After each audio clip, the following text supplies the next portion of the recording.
And welcome back to my channel Swara Madhyama. ನಾನು ನಿಮ್ಮ ಪ್ರೀತಿಯ ಸುರಭಿ ವೆಂಕಟೇಶ್. ಆ್ಯಕ್ಚುಲಿ ತಿಂಡಿ ಮುಗಿಸ್ಕೊಂಡು ಹಬ್ಬಕ್ಕೆ ಎಲ್ಲ ರೆಡಿ ಮಾಡ್ಕೋಬೇಕಿತ್ತು. ಹಬ್ಬದ ಹಿಂದಿನ ದಿನದ್ದು ಏನೇನು ರೆಡಿ ಮಾಡ್ಕೋತಾ ಇದ್ದೀನಿ ಅನ್ನೋದನ್ನ ನಿಮ್ಗಳಿಗೂ ಡೆಫಿನೆಟ್ಲಿ ತೋರಿಸ್ತೇನೆ. ಫಸ್ಟ್ ಆ್ಯಂಡ್ ಫಾರ್ಮೋಸ್ಟ್ ಈ ಕಡೆ ಇದು ರೆಡಿಯಾಗಿದೆ.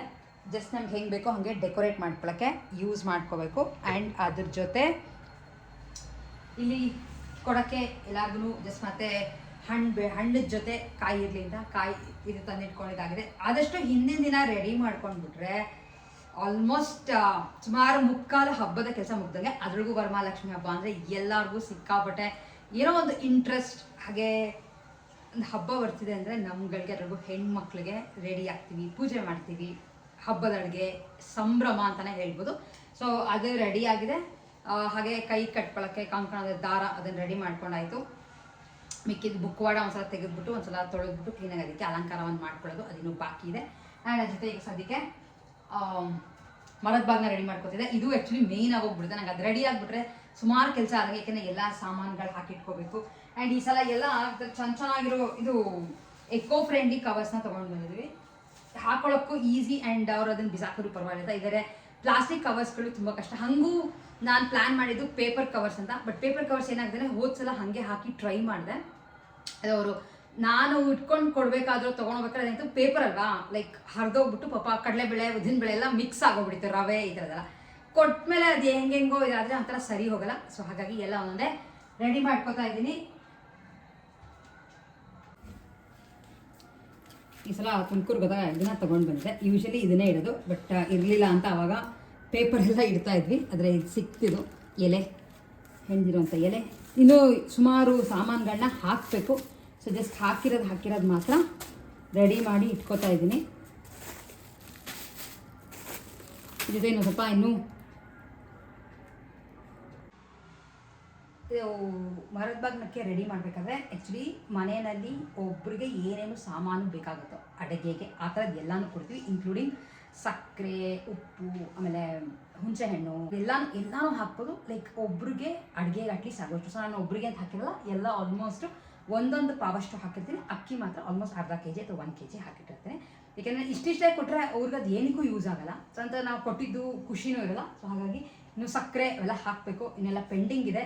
ಸೊ ಅದನ್ನೆಲ್ಲ ಆಮೇಲೆ ಹಾಕೋದಕ್ಕೆ ಇರುವೆ ಬಂದುಬಿಡುತ್ತೆ. ಬೆಲ್ಲ, ಸಕ್ಕರೆ ಪ್ರತಿಯೊಂದು ಹಾಕಿರಬೇಕು. ಆ್ಯಂಡ್ ಅಷ್ಟ್ರ ಜೊತೆ ಅರ್ಶಿನ ಕುಂಕುಮದ್ದು ಒಂದು ದೊಡ್ಡದು ಪ್ಯಾಕೆಟ್, ಆಮೇಲೆ 1 ಡಜನ್ ಚೆನ್ನಾಗಿರೋವಂಥ ಹಸಿರು ಬಳೆ, ಈ ಜೊತೆ ಸೀರೆ ಎಲ್ಲ ಇಡ್ತೀನಿ. ಸೀರೆ, ಬ್ಲೌಸ್ ಪೀಸು, ದಕ್ಷಿಣೆ, ತೆಂಗಿನಕಾಯಿ, ಹಣ್ಣು ಎಲ್ಲನೂ. ಆಮೇಲೆ ಒಂದ್ಸಲ ತೋರಿಸಿದೆ ನಿಮಗೆ ಇದೆಲ್ಲ ತೊಗೊಂಡು ಬಂದಿದೆ ಅಂತ, ಚೆನ್ನಾಗಿರೋದು ಕೊಡೋಣ ಅಂತ ಒಂದು ಕನ್ನಡಿ. ಆಮೇಲೆ ಇದು ಆ್ಯಕ್ಚುಲಿ ನನಗೆ ಈ ಬಳೆ ಬಿಚ್ಚೆಲ್ಲ ಸಪ್ರೇಟಾಗಿ ತರ್ತೀನಿ. ಬಟ್ ಈ ಸಲ ತುಂಬ ಟೈಮ್ ಆಗೋಗ್ಬಿಟ್ಟಿತ್ತು ಅಂದ್ಬಿಟ್ಟು ಇದೇ ಥರ ಒಟ್ಟಿಗೆ ಸೆಟ್ ಅಂದ್ಬಿಟ್ಟೆ. ಸೊ ಇದೆಲ್ಲ ಇದರೊಳಗಡೆ ಇಡಬೇಕು. ಒಂದ್ಸಲ ಕೊಟ್ಟಮೇಲೆ ಚೆನ್ನಾಗಿರೋದು ಕೊಡಬೇಕು, ಯೂಸ್ ಆಗಿರೋದು ಕೊಡಬೇಕು. ಸೊ ಅದು ನನ್ನ ಒಂದು ಇಂಟೆನ್ಷನ್. ಇದನ್ನು ರೆಡಿ ಮಾಡ್ತೀನಿ. ಇನ್ನೂ ಸಾಕಷ್ಟು ಇದೆ ಬೇರೆ ರೆಡಿ ಮಾಡ್ಕೊಳ್ಳೋಕ್ಕೆ. ನನಗೆ ಒಂದೊಂದೇ ರೆಡಿ ಆಗ್ತಾ ನಿಮ್ಗಳಿಗೂ ತೋರಿಸ್ತಾ ಹೋಗ್ತೇನೆ.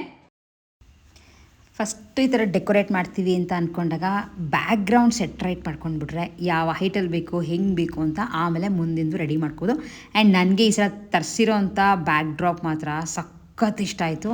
ಥರ ಎಷ್ಟು ನ್ಯಾಚುರಲ್ಲಾಗಿ ಕಾಣ್ತಿದೆ ಅಂದರೆ ಸಿಂಪಲಾಗಿದೆ, ಬಟ್ ನ್ಯಾಚುರಲ್ ಲುಕ್ ಇದೆ ಅಂತ ನನಗನ್ನಿಸ್ತು. ನಿಮ್ಗೆ ಏನು ಅನ್ನಿಸ್ತು ಅಂತ ಹೇಳಿ. ಆ್ಯಂಡ್ ಹಿಂದೆ ಹಾಕಿರೋದು ಇದೆಲ್ಲ ಮಾಮೂಲಿ ಬಟ್ಟೆನಲ್ಲಿ ಮಾಡಿರೋಂಥ ಹೂಗಳು ಸಿಗುತ್ತಲ್ಲ, ಆ ಥರದನ್ನು ಒಂದಷ್ಟು ತಂದಿಟ್ಕೊಂಡಿದ್ದೀವಿ. ಆ್ಯಕ್ಚುಲಿ ಸುಮಾರು ಎಲ್ಲ ರೆಡಿ ಮಾಡಿಕೊಂಡು ನಮ್ಮ ವರಮಹಾಲಕ್ಷ್ಮಿದು ಮುಖವಾಡನ ರೆಡಿ ಮಾಡ್ತಾಯಿದ್ದೆ. ಆ್ಯಕ್ಚುಲಿ ಇದನ್ನು ಯೂಶ್ವಲಿ ತೆಗೆದಿಟ್ಬಿಟ್ಟಿರ್ತೀವಿ, ನಾವೇನು ಹಾಕಿಟ್ಟಿರಲ್ಲ. ಸೊ ಎಲ್ಲನೂ ಕ್ಲೀನಾಗಿ ಒರೆಸ್ಬಿಟ್ಟು ಈಗ ಇದಕ್ಕೆ ಲಾಸ್ಟ್ ಟೈಮ್ ನಾನು ಹಾಕ್ದಾಗ ತುಂಬ ಜನ ಕೇಳಿದ್ರೆ ನೀವು ಏನು ಯೂಸ್ ಮಾಡ್ತೀರಾ ಅಂತ. ಸುಮಾರು ಅಂಗಡಿಗಳಿಗೆ ಹೋದರೆ ಅಥವಾ ಬ್ಯಾಂಗಲ್ ಸ್ಟೋರ್ಗಳಿಗೆ ಹೋದರೆ ನಿಮ್ಗೆ ಈ ಥರದ್ದು ಮೇಣದ ಥರದ್ದು ಸಿಗುತ್ತೆ, ಅಂಟಿರುತ್ತೆ. ಇದು ಜಸ್ಟ್ ಒಂದು ಸ್ವಲ್ಪ ಹೀಗೆ ಎಳ್ಕೊಂಡು ಇದು ಈಸಿಯಾಗಿ ಕಟ್ಟಾಗುತ್ತೆ. ಹೀಗೆ ಇದು ತುಂಬಾ ಅಂಟಿರುತ್ತೆ. ಇಲ್ಲಿ ಇದು ಇಯರಿಂಗ್ ಥರದಕ್ಕೆ ಇದು ನಿಮ್ಗೆ ಎಲ್ಲಿ ಏನು ಅಂಟಿಸ್ಕೋಬೇಕು ಅದನ್ನು ಈ ಥರ ಮಧ್ಯಕ್ಕೆ ಒಂದು ಸ್ವಲ್ಪ ಹಾಕ್ಕೊಳ್ಳಿ. ತುಂಬ ಏನು ನೆಸೆಸಿಟಿ ಇರೋಲ್ಲ. ಈ ಥರ ಹಾಕ್ಕೊಂಡು ಇಲ್ಲಿ ಈ ಥರ ನಿಮ್ಗೆ ಎಲ್ಲಿ ಬೇಕೋ ಅಲ್ಲಿ ಹಾಕಿ ಪ್ರೆಸ್ ಮಾಡೋದು. ಚೆನ್ನಾಗಿ ನಿಂತ್ಕೊಳ್ಳುತ್ತೆ. ನಾನು ಇಷ್ಟೂ ಇದೇ ಥರನೇ ಅಂಟಿಸಿರೋದು. ಆ್ಯಂಡ್ ಯೂಶ್ವಲಿ ನಾನು ಮಲ್ಲೇಶ್ವರಕ್ಕೆ ಹೋದಾಗ ತೊಗೊಂಡು ಬಂದಿರ್ತೀನಿ. ಈ ಥರದ್ದು ಬೇರೆ ಬೇರೆ ಕಲರಲ್ಲಿ ಕುಂಕುಮದ್ದು ಸಿಗುತ್ತೆ. ಅಂದರೆ ಈ ಸಲ ರೆಡ್ಡೇ ಇಟ್ಟಿದ್ದೀನಿ. ಏಕೆಂದರೆ ನಾನು ತಂದಿರೋದು ಆಲ್ಮೋಸ್ಟ್ ರಸ್ಟ್ ಆರೆಂಜ್ ಆಗಿರೋದ್ರಿಂದ ರೆಡ್ ಇಲ್ಲೇ ಇರಲಿ ಅಂತ ರೆಡ್ಡೇ ಇಟ್ಟಿದ್ದೀನಿ. ಇಲ್ಲ ಅಂತಂದರೆ ನಿಮಗೆ ಈ ಥರ ಕಲರ್ಫುಲ್ಲಾಗಿ ಬೇರೆ ಬೇರೆ ಸ್ಟೋನ್ಗಳು ಸಿಗುತ್ತೆ. ನಿಮ್ಗೆ ಯಾವ ಥರ ಅಲಂಕಾರ ಬೇಕೋ ಆ ಥರ ಅದನ್ನು ಮಾಡ್ಕೋಬೋದು. ಬಟ್ ನಾನು ತುಂಬ ಹೆವಿಯಾಗಿ ಎಲ್ಲ ಮಾಡೋಕ್ಕೆ ಹೋಗಲ್ಲ. ಈ ಥರ ಸಿಂಪಲಾಗಿ ಮಾಡಿ ರೆಡಿ ಮಾಡಿ ಇಟ್ಕೊಂಡಿದ್ದೀನಿ. ಆ್ಯಂಡ್ ಹೋದ್ಸಲ ಬರಬೇಕಾದ್ರೆ ಹೋದ್ಸಲ ಮಲ್ಲೇಶ್ವರಮಲ್ಲ ಇದೊಂದು ತೊಗೊಂಡು ಬಂದಿದೆ. ಇದು ಪ್ರಭಾವಳಿ ಥರ ಹೀಗೆ ಕಾಯಿ ಇಟ್ಟಿದ್ದಾದಮೇಲೆ ಹೀಗೆ ಸಿಕ್ಸಿದ್ರೆ ಚೆನ್ನಾಗಿರುತ್ತೆ ಅಂತ ಇದೊಂದು ಈ ಸಲ ಆ್ಯಡ್ ಮಾಡಿದ್ದೀನಿ. ಮಿಕ್ಕಿದೆಲ್ಲ ಆಲ್ಮೋಸ್ಟ್ ಹಳೇದು ಇದ್ದು ಆ್ಯಂಡ್ ಇದಕ್ಕೆ ಯಾವುದು ಸರ ಎಲ್ಲ ಹಾಕೋಕ್ಕೋಗಲ್ಲ. ನಮ್ದು ಯಾವುದು ಗೋಲ್ಡ್ ಇರುತ್ತೋ ಅದನ್ನು ಮೇಲೆ ಹಾಕ್ಬಿಟ್ಟು ಮಾಡ್ಬೋದು ಅಂತ. ಈ ಕೆಳಗಡೆ ಏನೂ ಹಾಕೋಕ್ಕೋಗಲ್ಲ. ಆ್ಯಂಡ್ ಡೈರೆಕ್ಟಾಗಿ ಈ ಥರದ್ದು ಇದೊಂದು ಇಟ್ಕೊಂಡಿದ್ದೀನಿ. ಇದು ಚಿನ್ನದ ತಾಳಿ ಇದೆ. ಈ ಥರ ಪೋಣಿಸ್ಬಿಟ್ಟು ನಾನೇ ಇಟ್ಕೊಂಡಿದ್ದೀನಿ. ಗುಂಡೆಲ್ಲ ಹಾಕಿ ಇದನ್ನು ಕಟ್ಬೋದು ಅಂತ. ಇನಿಷಿಯಲಿ ಇಷ್ಟು ರೆಡಿ ಮಾಡಿದ್ದೀವಿ ಸದ್ಯಕ್ಕೆ. ಇದು ಫುಲ್ಲು ಟೈಪೇ ಚೇಂಜ್ ಆಗೋಯಿತು ಕಾಣಿಸ್ತಾ ಇರೋದು ನೋಡಿ. ಇನ್ನೊಂದು ಸ್ವಲ್ಪ ಇನ್ನೂ ಸ್ಟ್ಯಾಂಡ್ ಇಟ್ಟರೆ ಇದೇ ಸ್ಟ್ಯಾಂಡ್ ಮೇಲೆ ಇಟ್ಬಿಟ್ಟು ಉಡ್ಸೋದು. ಬಿಕಾಸ್ ಸ್ಟ್ಯಾಂಡ್ ಆದರೆ ಉಡ್ಸೋಕ್ಕೆ ಈಸಿ ಆ್ಯಂಡ್ ಕ್ಲೀನಾಗೂ ಕೂತ್ಕೊಳ್ಳುತ್ತೆ. ಸೊ ಸದ್ಯಕ್ಕೆ ಇಷ್ಟು. ಆ್ಯಂಡ್ ಇದು ಬ್ಯಾಕ್ ಡ್ರಾಪ್ ನಾರ್ಮಲ್ ಕ್ಲಾತ್ದು ತುಂಬ ಚೆನ್ನಾಗಿ. ನಿಮಗೆ ಯಾರ್ಯಾರು ಬೇಕಿದ್ದರೆ ಲಿಂಕ್ ಅಂತ ಹಾಕಿದ್ರೆ ನಿಮಗೆ ಲಿಂಕ್ನ ಕಳಿಸ್ಕೊಡ್ತೀನಿ. ಸೊ ಇಲ್ಲಿ ನೋಡಿ, ಇಲ್ಲಿ ಫುಲ್ ಹರಡಿದೆ. ಏನೇನು ಬೇಕೋ ಅದೆಲ್ಲ ಎತ್ತಿಟ್ಕೋಬೇಕು. ಆ್ಯಂಡ್ ಅದಾದಮೇಲೆ ಖಾಲಿ ಮಾಡ್ಕೋಬೇಕು. ಅದಲ್ಲದೆ ಅಡುಗೆ ಮನೆ ಫುಲ್ ಹರಡಿದ್ದೀವಿ.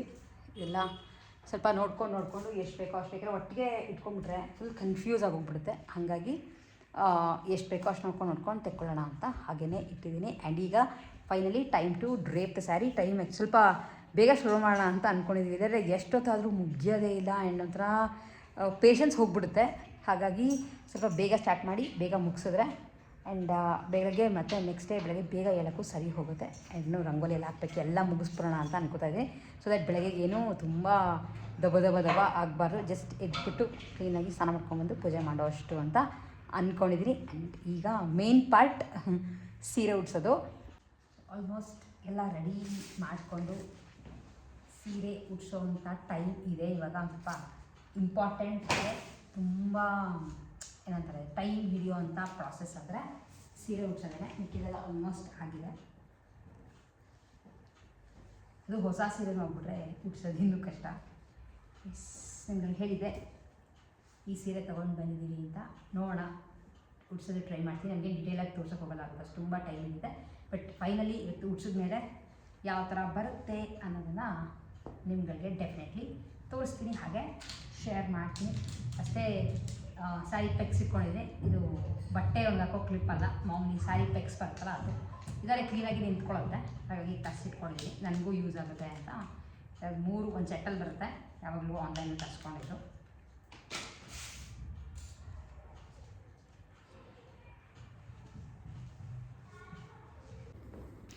ಒಂದು 2 ಸಲ ಸೀರೆ ಉಡ್ಸೋದನ್ನು ಅಭ್ಯಾಸ ಮಾಡ್ಕೊಂಡ್ಬಿಟ್ರೆ ಬೇಗ ಆಗುತ್ತೆ. ಬಟ್ ಸ್ವಲ್ಪ ಫ್ಲೀಟ್ಸ್ ಎಲ್ಲ ಕ್ಲೀನಾಗಿ ಅರೇಂಜ್ ಮಾಡೋದು. ರೇಷ್ಮೆ ಸೀರೆ ಎಲ್ಲ ಕ್ಲೀನಾಗಿ ಕುತ್ಕೊಂಡ್ಬಿಡುತ್ತೆ, ಏನೂ ಪ್ರಾಬ್ಲಮ್ ಏನಿಲ್ಲ. ತುಂಬ ಪಿನ್ಗಳು ಬೇಕಿರಲ್ಲ. ನನಗೆ ಭಯ ಆಗಿದೆ ತುಂಬ ಪಿನ್ಗಳು ಹಾಕಿ ಉಡಿಸ್ಬೇಕಾಗುತ್ತೇನೋ ಅಂತ. ಬಟ್ ಏನೇ ಒಂದು ಇಷ್ಟಪಟ್ಟು ಶ್ರದ್ಧೆಯಿಂದ ಮಾಡ್ತೀವೋ ಯಾವಾಗಲೂ ಅದು ಕರೆಕ್ಟಾಗಿ ಕೆಲಸ ಆಗೇ ಆಗುತ್ತೆ ಅನ್ನೋದು ನನ್ನ ಒಂದು ಅನಿಸಿಕೆ. ನೀವುಗಳು ಏನಂತೀರಾ ಅಂತ ನನಗೆ ಕಾಮೆಂಟ್ ಮಾಡಿ ತಿಳಿಸಿ. ಬಟ್ ಇಷ್ಟರ ಮಟ್ಟಿಗೆ ಬೇಗನೆ ಸೀರೆ ಉಡಿಸಿದ್ದು ಆಗಿತ್ತು. ಸೊ ಈ ಥರ ಸೆರ್ಗನ್ನ ಹಾಕಿದೆ. ಬಟ್ ಒಳಗಡೆ ಕೊಡೋಕ್ಕೆ ಅಂತ ಬೇರೆ ಬ್ಲೌಸ್ ಪೀಸ್ ಇತ್ತು. ಇದ್ರದ್ದು ಸೀರೆದೇನು ಕಟ್ ಮಾಡಿರಲ್ವಲ್ಲ, ಹಾಗಾಗಿ ಅದಕ್ಕೆ ಮ್ಯಾಚ್ ಆಗುವಂಥ ಬ್ಲೌಸ್ ಪೀಸ್ ಇತ್ತು. ಅದನ್ನು ಫಸ್ಟು ಡ್ರೇಪ್ ಮಾಡಿಬಿಟ್ಟು ಕೊಡೋಕ್ಕೆ ಒಂದು ಕೋಲ್ ಕೂಡ ಕಟ್ಟಿದ್ದೀನಿ. ಸೊ ದಟ್ ಸೆರ್ಗು ಹಾಕೋಕ್ಕೆ ಈಸಿ ಆಗುತ್ತೆ ಅಂತ. ಆಮೇಲೆ ಈ ಪೋರ್ಸಲಿಂದು ಆನೆ ತೊಗೊಂಡು ಬಂದಿದ್ವಿ. ಅದಕ್ಕೆ ಈ ಥರ ಕುಂದಂದು ಕಣ್ಣುಗಳಿತ್ತು. ಅದು ಹಾಕಿದ ತಕ್ಷಣ ಎಷ್ಟು ಚೇಂಜ್ ಆಗಿ ಎಷ್ಟು ಚೆನ್ನಾಗಿ ಕಾಣಿಸ್ತಿತ್ತು ಅಂತಂದರೆ ನೋಡಿ. ಸ್ವಲ್ಪ ಕ್ರಿಯೇಟಿವಿಟಿ ಇದ್ದು ತಲೆ ಉಪಯೋಗಿಸಿ ಏನಾರು ಮಾಡ್ತೀವಿ ಅಂದರೆ ಡೆಫಿನೆಟ್ಲಿ ಮನೆಯಲ್ಲಿ ಇರೋವಂಥ ಸಾಮಾನುಗಳಲ್ಲೇ ಸಾಕಷ್ಟು ಡೆಕೋರೇಟ್ ಮಾಡ್ಬೋದು. ಹಾಗೆ ಚೆನ್ನಾಗಿ ಡಿಫ್ರೆಂಟಾಗೂ ಕಾಣಿಸುತ್ತೆ. ಆ್ಯಂಡ್ ರಾತ್ರಿ ಇಷ್ಟೆಲ್ಲ ರೆಡಿ ಮಾಡಿಕೊಂಡು ಮಲ್ಕೊಂಡ್ವಿ. ಸೊ ದ್ಯಾಟ್ ಬೆಳಗ್ಗೆ ಬೇಗ ಎದ್ದು ಪೂಜೆ ಸ್ಟಾರ್ಟ್ ಮಾಡ್ಕೋಬೋದು ಅಂತ. ಸದ್ಯಕ್ಕೆ ಆ್ಯಕ್ಚುಲಿ ಬೇಗ ಮುಗಿಸಿದ್ದೀನಿ ಅಂತಲೇ ಹೇಳಬೇಕು. ಟೈಮಿನ್ನು ಈಗ 10:30. ಮಿಕ್ಕಿದೆಲ್ಲ ಕೆಲಸ ರೆಡಿ ಮಾಡೋದು ಎಲ್ಲ ಬೆಳಗ್ಗೆನೇ ಮಾಡ್ಕೋಬೋದು. ಇಷ್ಟು ಲೇಟಾಗಿ ಮಾಡೋಕ್ಕಾಗಲ್ಲ. ಮಿಕ್ಕಿದೆಲ್ಲ ಆಲ್ಮೋಸ್ಟ್ ರೆಡಿ ಮಾಡ್ಕೊಂಡಿದ್ದೀನಿ. ಈಗ ನಾವು ತಂದಿರೋಂಥ ಸೀರೆ ಈ ಥರ ಕಾಣಿಸ್ತಾ ಇದೆ. ನಾಳೆಯಿಂದ ಫುಲ್ ನಮ್ಮನೆ ಲಕ್ಷ್ಮಿ ಮಿಂಚ್ತಾ ಇರ್ತಾರೆ. ಯಾಕಂದರೆ ಎಲ್ಲ ಒಡವೆ ಹಾಕಿ ಮುಖವಾಡ ಎಲ್ಲ ಇಟ್ಮೇಲೆ ಏನಂದರೂ ಹಬ್ಬದ ವೈಬ್ ಬಂದ್ಬಿಡುತ್ತೆ. ಸೊ ಹೇಗೆ ಕಾಣಿಸ್ತಿದೆ ಅಂತ ನಾಳೆ ಹೇಳಿ ತೋರಿಸಿದ್ರೆ ನೀವುಗಳು ಹೇಳಿ ಸಾಕಾಗೋಗ್ಬಿಡ್ತೀವಿ ಎಲ್ಲ ರೆಡಿ ಮಾಡ್ಕೊಳ್ಳೋ ಅಷ್ಟೊಳಗೆ. ಆ್ಯಂಡ್ ಇದೊಂದು ಸ್ವಲ್ಪ ಫ್ಲೀಟ್ಸ್ ಒಂದು ಸರಿ ಮಾಡಬೇಕು. ಇನ್ನೊಂದು ಏನು ಗೊತ್ತಾ, ಪಿನ್ ಯೂಸೇ ಮಾಡಿಲ್ಲ, ಜಸ್ಟ್ ಒಂದೇ ಒಂದು ಸೆರಗಿಗೆ ನಾವು ಹಾಕೋತೀವಲ್ಲ ಆ ಥರ ಒಂದೇ ಒಂದು ಪಿನ್ ಯೂಸ್ ಮಾಡಿರೋದು.